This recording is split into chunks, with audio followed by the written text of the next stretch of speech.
Hello and welcome to August as our year of goddess magic continues to unfold. Our theme for this month is transform, and the goddess we are honoring is Medusa. And I will acknowledge from the very beginning that Medusa is very complex, and some people think of her as a goddess, some people don't. I've always experienced her as a goddess. I kind of come from the perspective explained in this book, which we'll be working through this month in our live community practices, that really whenever we see depictions of power in Greek stories, usually, especially if the power is something to be feared, usually we are looking at an older goddess that has been buried under a news story. And so there's connections between Medusa and the snake goddesses that come before the Greek tales. And so anyway, lots to unpack there with Medusa, and we're going to explore that in our unfolding community practices that take place in the Goddess Magic Patreon. So I just wanted to acknowledge that from the beginning, but let's go ahead and get started officially with August by settling in to our bodies. Taking a nice deep breath and allowing yourself to settle and center and soften into where you are right now. The landscape of your own living and all it holds, your inner landscape and your outer landscape, whatever your environment holds for you right now. So taking a deep breath, calling your spirit back, and allowing yourself to settle into right now, right here, right now, whatever this holds for you. And we've spoken a lot recently about summer as this time of transition, this crossroads time, this crossroads of change and choice and choosing and things being different. And so perfectly the theme for this month is transform. And so I invite you to consider, and this is no pressure. There's no pressure here. When we consider reaching a crossroads in the summer, there isn't pressure to necessarily choose a way forward, to decide where to go next. It's an invitation. It's an invitation into considering, and it's an invitation into choosing. But please allow yourself to be spacious. Allow yourself just to consider the threshold at which you are now standing. What is changing for you? What crossroads are you reaching? So the pressure to choose isn't here. It's just an acknowledgement of reaching the crossroads where you're invited to change, where you're invited to choose, where you're invited to pick a direction and move forward. But for now, we're pausing, we're considering, we're letting things steep and transform. And that brings me to the connection, which is August is my Cauldron month. I have lots more about Cauldron month that I'll share with you as a link in the resources below. But August is a personal time of intense transformation for me. This has been true for at least, oh my goodness, since at least 2017, where I can pinpoint how August brings me to this crossroads of change and choice. I step into the cauldron to steep into my own life, to transform into that bubbling brew, and I emerge with something different. I emerge with something new. So way back in 2014, when I wrote Woman Runes, that book was published in August, and that was an intense time of transformation. That's something, a door we open, something changes. And then after that, my fourth baby was born, and that's another time of transformation and things changes. So summer for me always heralds a time of change and transformation, kind of no matter what. Sometimes it's transformation that I'm actively seeking and changes that I'm actively trying to make, and sometimes it's in enforced change, like when I fell in the process of writing Walking with Persephone and hurt my ankle, and then had this enforced period of stillness in which I had to contemplate and choose and change. So something always transforms at this time of year for me. And so I'm getting a little ahead of myself. I'm kind of jumping around a little bit, but I wanted to make sure to explain to you that I have a special series going on for Cauldron month. It's called Space to Steep, and it will come out free for everybody who's on the Rituals of Returning email list. And so that has a separate little booklet that goes through with it about Cauldron month, and there's a whole bunch to explore there. So you'll be getting a email series of videos with Space to Steep and more about Cauldron month. So don't let that confuse you right now. Why is she jumping ahead into this different topic?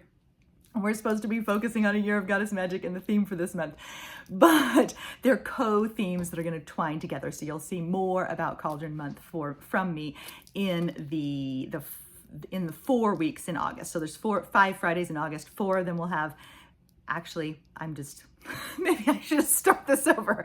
Anyway, there's actually 5 videos in the Space to Steep series, but then we'll also have our usual Herbal Ally of the Month video, and that will be available to you too. So there's really 6 videos in the August series, even though August can't quite hold that many things, but we'll see how we can bend time and space and choose everything to fit in.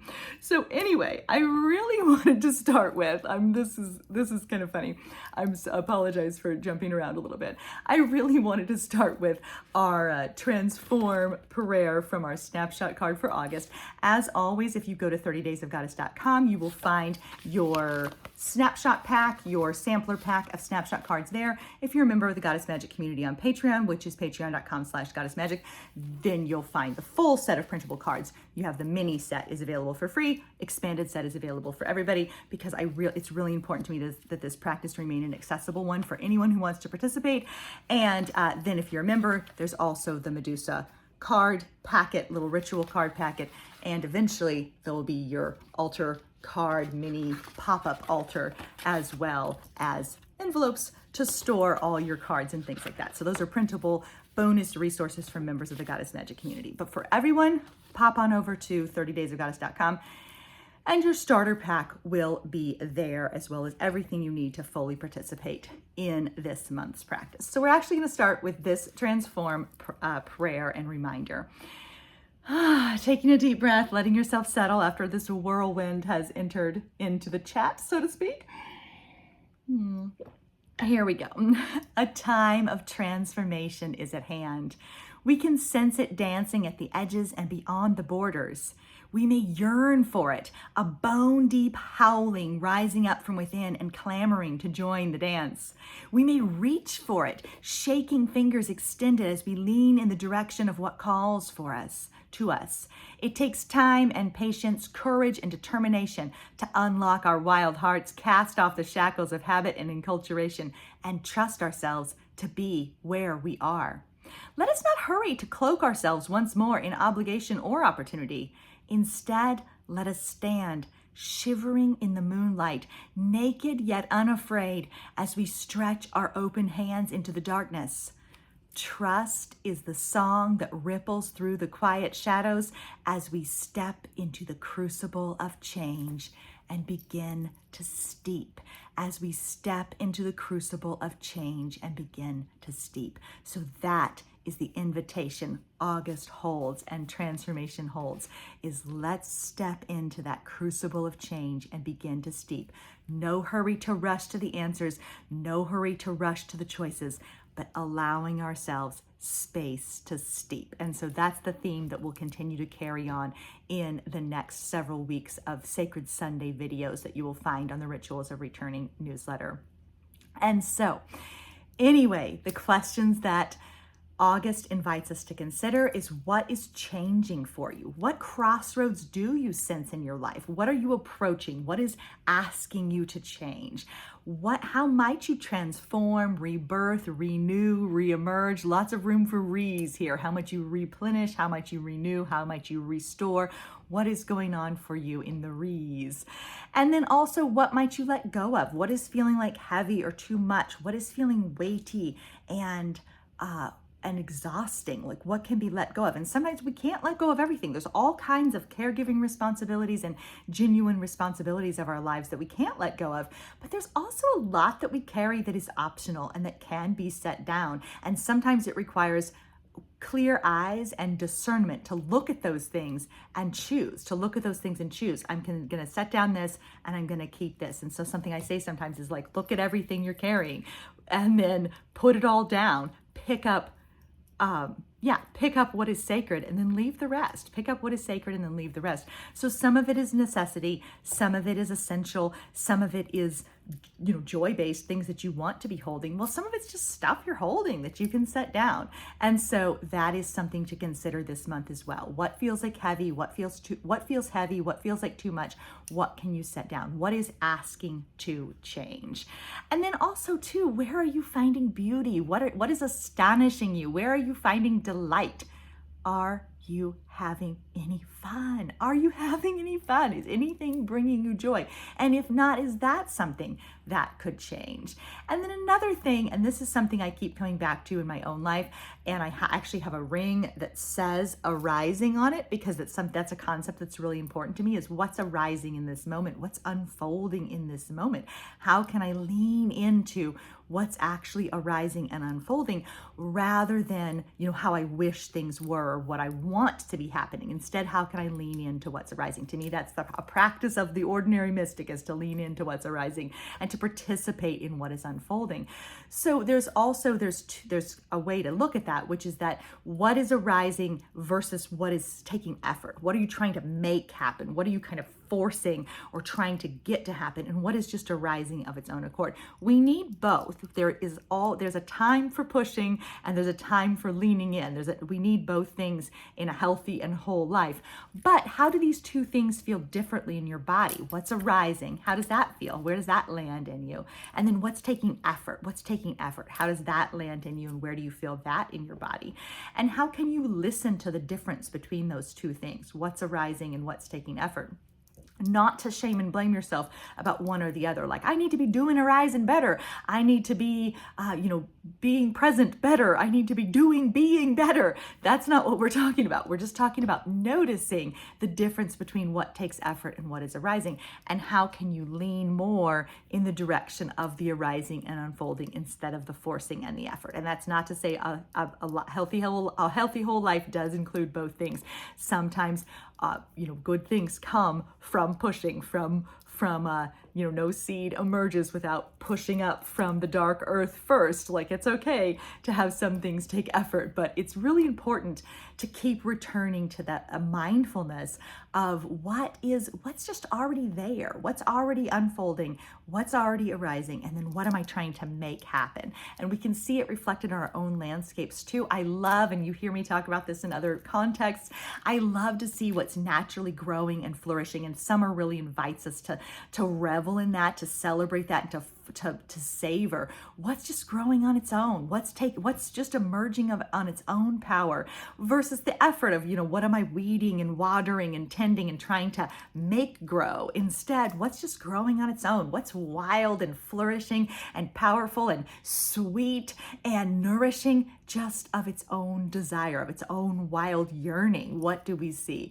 And so that's an important life lesson for us as well, a metaphor as well as an actual reality experience. So those are questions to consider this month. There's lots of them, lots of questions to consider.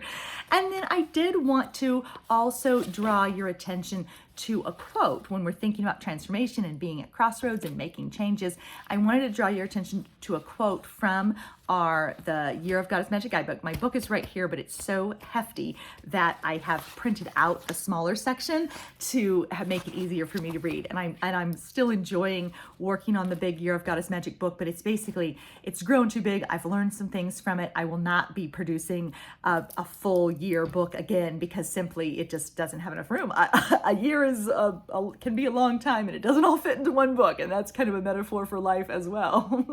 And so I printed it out as a little smaller pack, and Goddess Magic patrons actually get this small pack as well that they can print out if they prefer the little booklet kind of style format. So next year I'm actually going to be going back to the printable kind of guidebooks instead of the big old hefty book. And that's just one of those live and learn kinds of things. So the quote that I want to share is from Tokopah Turner, and it is this. This is about, to me, this is a quote about transformation. It starts as a hairline crack, a seemingly harmless dissonance in the surface of our well-being. But over time, the crack gains momentum into a sudden network of irritation and restlessness. Restlessness has a mission, and it must run its course. It is the expression of our discomfort with the ways in which we've become habituated. It seeks to undermine those places where we might be striving, mimicking, or falling into obligation. At its deepest core, restlessness is a sacred question. At the deepest core, restlessness is a sacred question. Like the mythical grail, we all want to open ourselves to purpose, to create a capacity through which mystery may gladly express itself. So that reminds me of a quote from Sarah Van Brethneck as well about divine discontent. Like our discontent is, if we feel discontented with something, that is an invitation. So that might sound different than what I just said about the arising and the unfolding and what's taking effort, but it's more about listening. When you feel a sense of restlessness, when you feel a sense of longing, when you feel a sense of yearning, when you feel a sense of dis-ease or disequilibrium, when you feel a sensation of discontent, it's your invitation to explore. It's your invitation in. It's your invitation through the door. It's not a sign that you're doing anything wrong. It's not a sign that there's anything even wrong with your own life. It's an invitation through the door, and it's an invitation into transformation and to change. So lots to learn from the sense of restlessness or dissatisfaction or discord or discontent. It's an invitation into change. It's an invitation into transformation.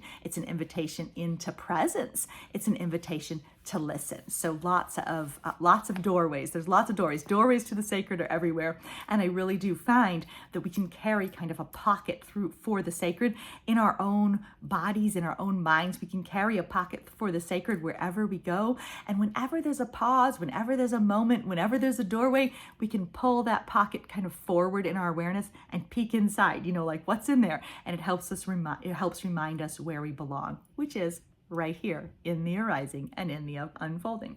And so I wanted to share that quote with you as well.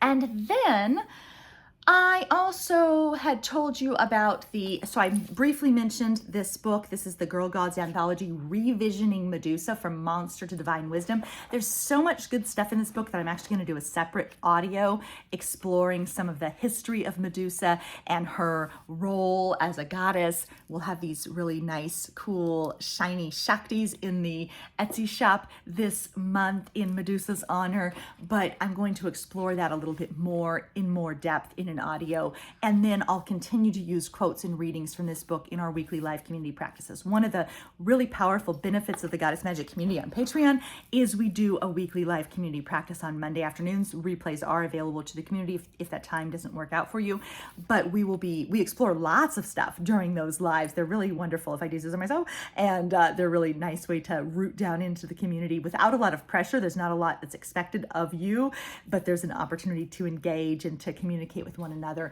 in a pretty low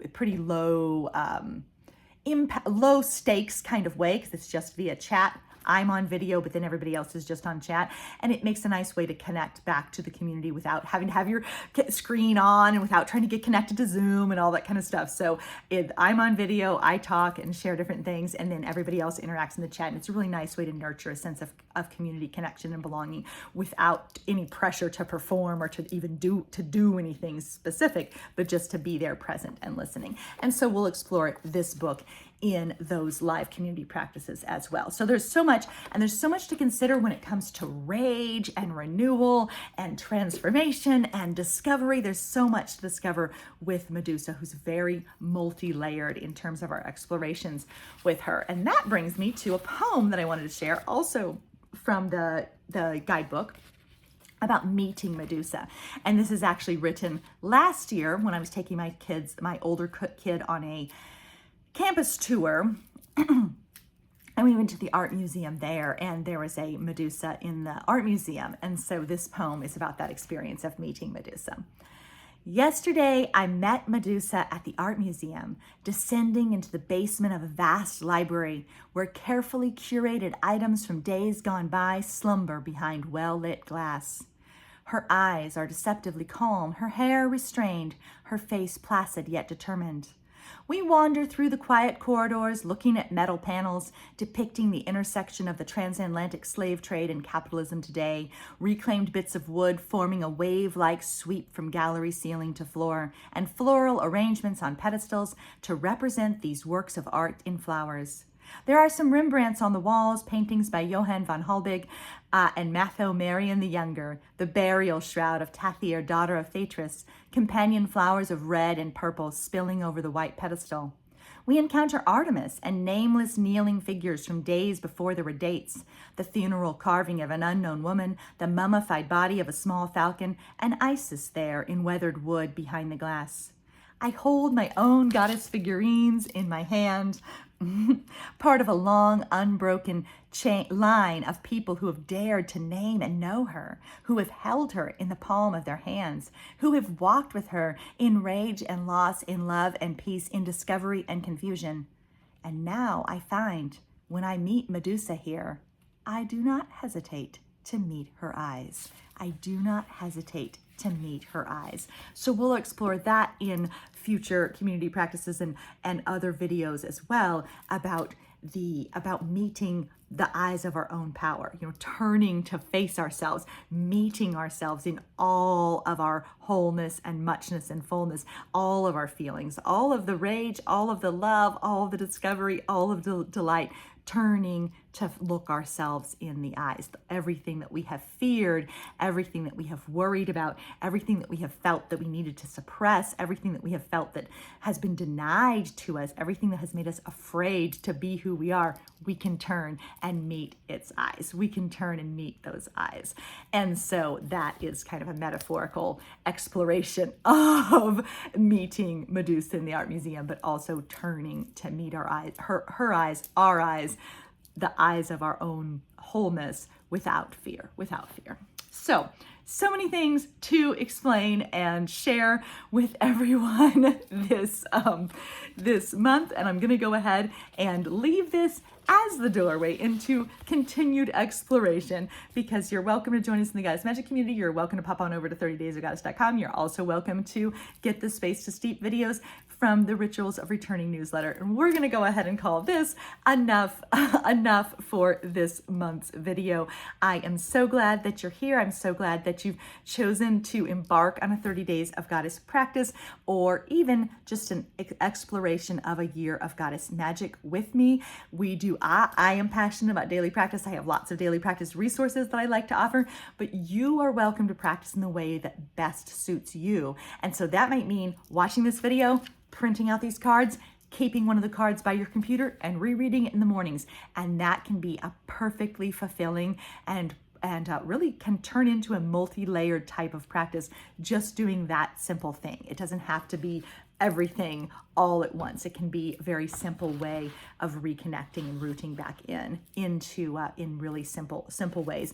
And I provide a lot of the printed resources and things like that because I want to offer people touchstones. I want to offer people ample doorways of returning, but you pick and choose the ones that best suit and nurture and nourish you, because this is a practice that's intended to hold you, not to tell you what to do. It's a practice that's intended to hold you, nourish you, and support you, not to tell you what to do.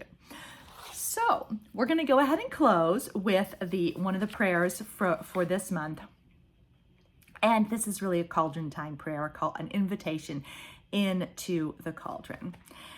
It is time to give yourself what you crave, to step down and in to the cauldron of your own life and steep there, bubbling, as what you do not need slips away and you become richer, softer, tender, and true. This is where clarity emerges. This is where you remember what you're cooking and what you wish to offer and serve. This is where you transform, where you bring it all home and savor the flavor of what you've made. Then you step out and set forth once more, feeling the triumph of creating your own life from within, the strength of purpose, and the powerful taste of choices and actions that rise from the depths and are made real, that rise from the depths and are made real. So thank you so much for being here this month. Thank you for taking some time to step into the cauldron with me. Thank you for listening to what's arising and unfolding and giving yourself a chance to make what you long for, to help what you long for become real. Thank you so much, everybody. Keep living your magic. Bye-bye.